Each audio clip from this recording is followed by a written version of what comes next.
Starting a business is exciting. It's a journey filled with dreams, ambitions, and the promise of creating something new.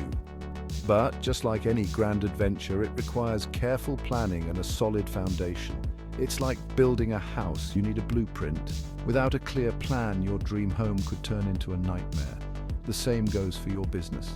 In the business world, that blueprint is your business structure. It's the framework that holds everything together, guiding your operations and growth. Your business structure dictates how you operate, how you're taxed, and even your personal liability.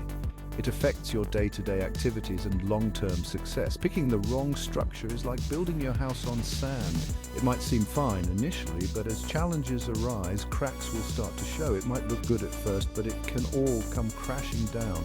A weak foundation can lead to financial instability, legal troubles, and even the collapse of your business. You need a solid foundation. This means choosing the right business structure from the start.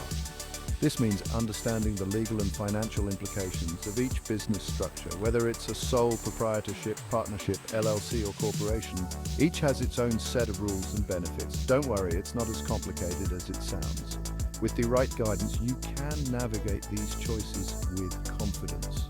We'll break it down in a way that's easy to understand. We'll walk you through each option, highlighting the pros and cons, so you can make an informed decision. We'll even throw in some laughs along the way. After all, building a business should be enjoyable, not just stressful. By the end of this essay, you'll be a business structure whiz. You'll have the knowledge to choose the best structure for your business and set yourself up for success. Ready to build your empire on solid ground? Let's get started. With the right foundation, your business can grow and thrive, turning your vision into reality.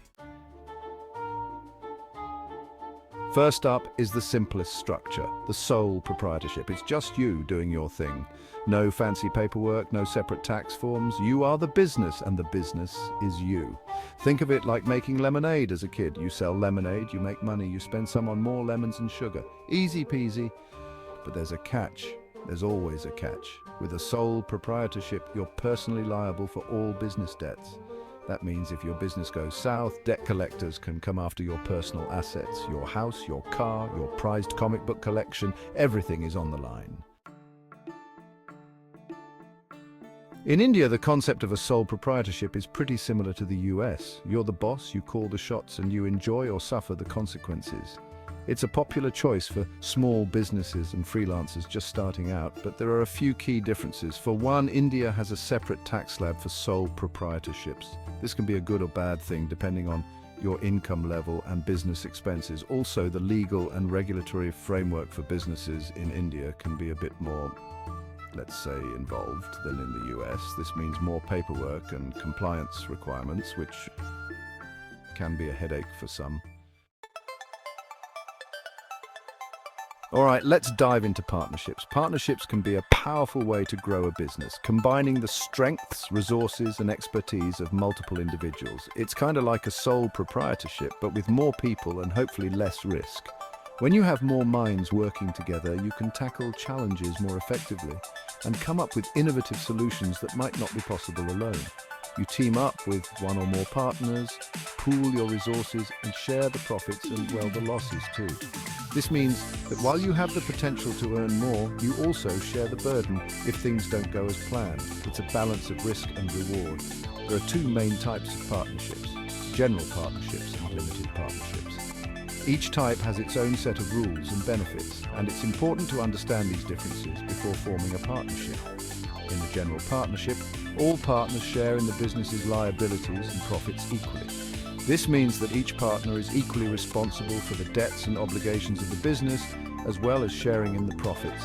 On the other hand, in a limited partnership, some partners have limited liability and are only liable for their investment amount. This can be an attractive option for investors who want to contribute financially without being involved in the day-to-day operations or taking on full liability.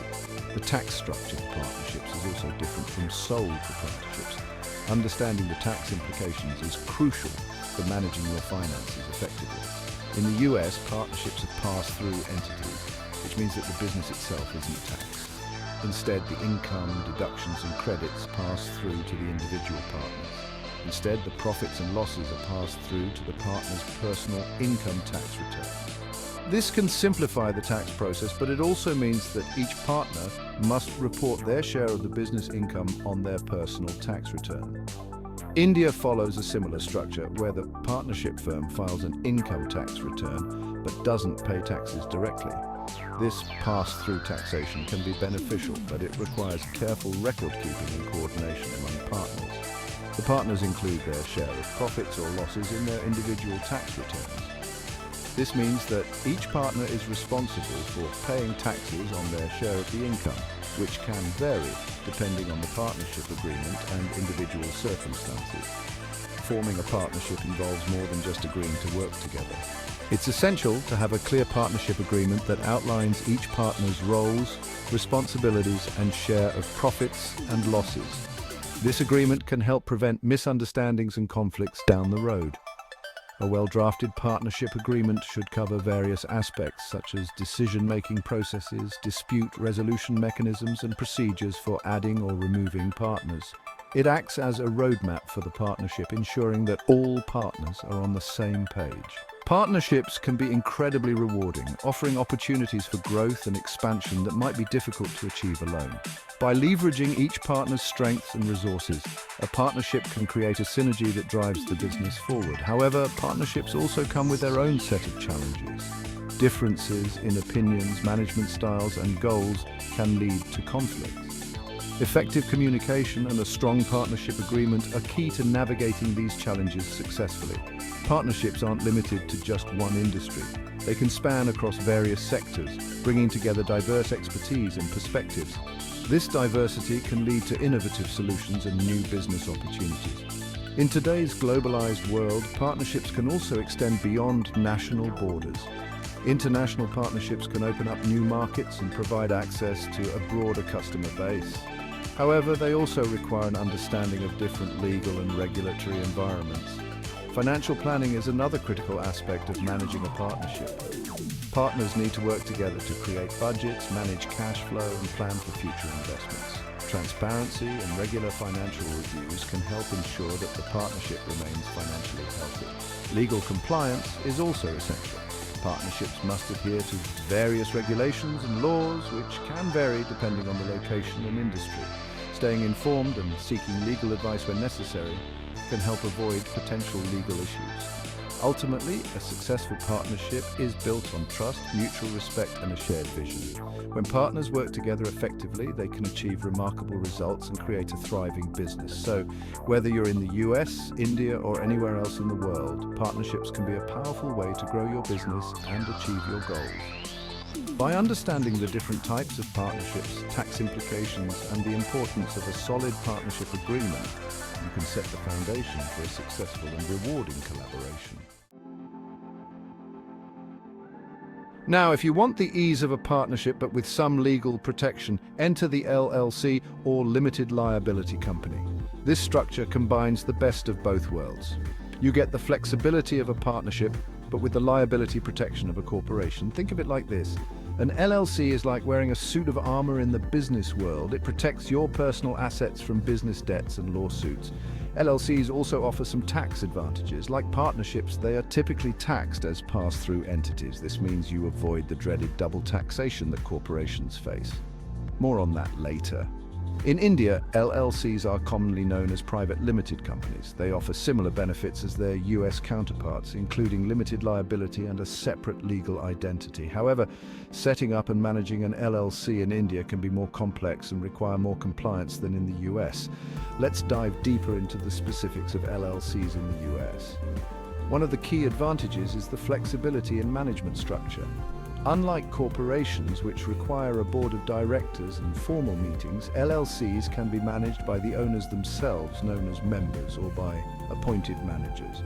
This allows for a more relaxed and adaptable approach to running the business. Additionally, LLCs in the US can have an unlimited number of members, and these members can be individuals, corporations, or even other LLCs. This flexibility makes LLCs an attractive option for a wide range of business types, from small startups to larger, more complex enterprises. Another important aspect to consider is the operating agreement. While not always required by state law, having an operating agreement is highly recommended. This document outlines the ownership and operating procedures of the LLC, helping to prevent disputes and ensure smooth operation. Now, let's talk about taxes. As mentioned earlier, LLCs are typically taxed as pass-through entities, meaning the income is passed through to the members and reported on their personal tax returns. This avoids the double taxation faced by corporations, where income is taxed at both the corporate and individual levels. However, LLCs also have the option to be taxed as a corporation if that is more beneficial for the business. This flexibility in tax treatment is another reason why many business owners choose the LLC structure. Moving on to India, setting up a private limited company involves several steps, including obtaining a digital signature certificate, DSC, director identification number, DIN, and filing the incorporation forms with the Ministry of Corporate Affairs, MCA. The process can be more time-consuming and requires adherence to various compliance requirements, such as holding annual general meetings and maintaining statutory register. Despite these challenges, the benefits of limited liability and a separate legal identity make private limited companies a popular choice among Indian entrepreneurs. In conclusion, whether in the US or India, LLCs and private limited companies offer a blend of flexibility, liability protection, and potential tax advantages. Understanding the specific requirements and benefits in each country can help you make an informed decision about the best structure for your business. So, if you're looking to start a business or restructure an existing one, consider the LLC or private limited company as a viable option to protect your personal assets and enjoy the benefits of a flexible business structure. Now, for the big leagues corporations, these are the behemoths of the business world, separate legal entities from their owners. Think Apple, Google, or your favorite Fortune 500 company. Corporations offer the strongest liability protection. Your personal assets are completely separate from the business. However, this comes at a cost. Corporations are subject to double taxation. This means that the corporation itself pays taxes on its profits. Then, when those profits are distributed to shareholders, those shareholders pay taxes on those dividends. Ouch! In India, corporations are further categorized into public and private companies. Public companies can issue shares to the public, while private companies cannot. The compliance and regulatory requirements for corporations in India are generally more stringent compared to the US.